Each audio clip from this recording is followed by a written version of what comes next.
Before you start to paint with watercolors, let's talk about the materials.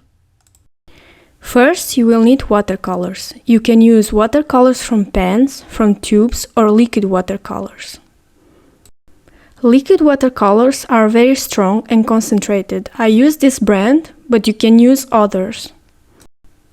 You can use only one of these type of watercolors, but you can also mix them together because they work very well. The paper is also a very important element. It must be well selected and it must be specific for watercolor.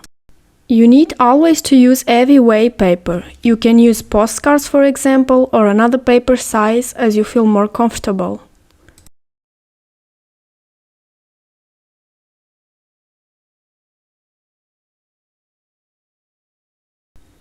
This mixed media paper here with 200 grams weight, it's also good for watercolor technique.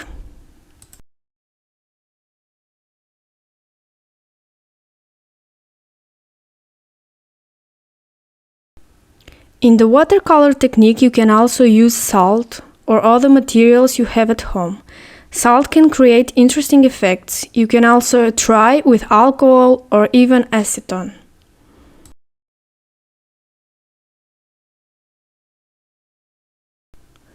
Black Indian ink is also an interesting material to use with watercolor. This ink is also very interesting to make some gold details.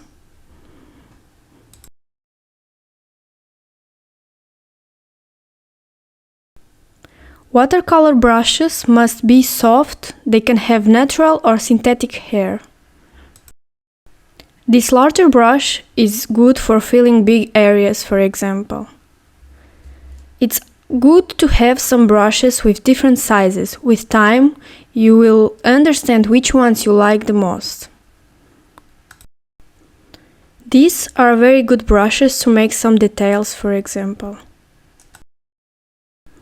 Brushes with harder hair or even old brushes are useful for making splashes. For example, it's always good to have one of these for different experiences.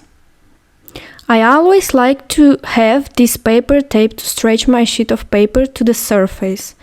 When I paint landscapes or illustration where I use more water than usual, this tape is very important to avoid waves on the paper. This allows you to work more freely.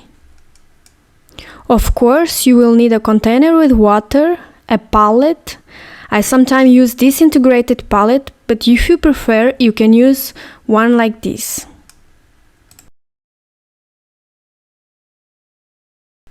The process of painting with different types of watercolors is very similar. For example, here with the pens, you have to moisten the brush in water and then get the color from the pen.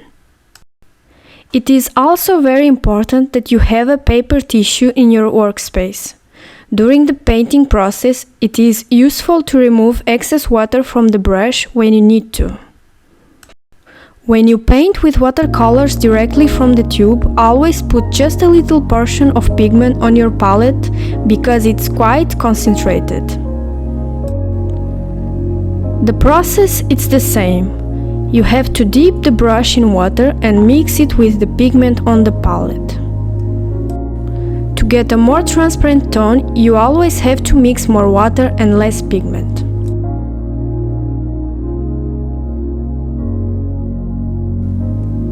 The liquid watercolors are very concentrated and you don't need to use a lot. It's better to start with a small quantity.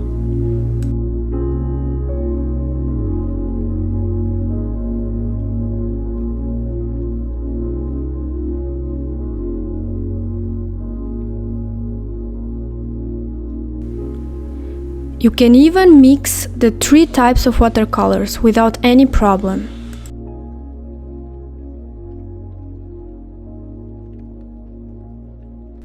So, these are some of the materials for working in watercolor. Remember that you don't need to have everything. You can start with a basic set and add more supplies in time.